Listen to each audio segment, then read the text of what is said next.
Marie-Antoinette aime les fleurs, la voici avec une rose. Mais ses fleurs préférées, les voici, ce sont des bleuets.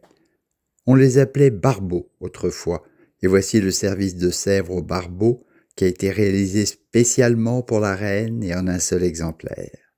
Service féminin, avec des perles et des fleurs bleues, adorées de la reine. Avec la Révolution, beaucoup de choses tombent dans l'oubli, mais M. Pierre Verlet identifie pour la première fois, il y a quelques années seulement, le service. Les seaux qui sont sur la cheminée, savez-vous ce que c'est? Il déjeune chez Maurice Sicardi, dont vous voyez ici une partie de l'appartement. Sur la cheminée, Pierre Verlet vient d'identifier le service perdu de la reine. Service acheté en salle des ventes par Maurice Sicardi car il le trouvait beau, et il avait raison.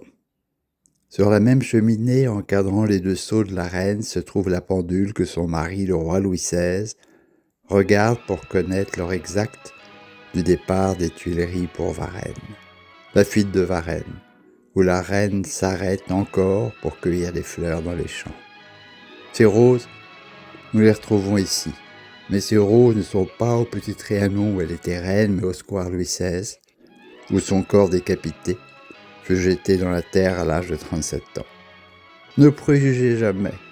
L'histoire, moi je préfère l'apprendre. C'est passionnant. Et la réalité dépasse toujours tout ce que l'on imagine. C'est l'histoire.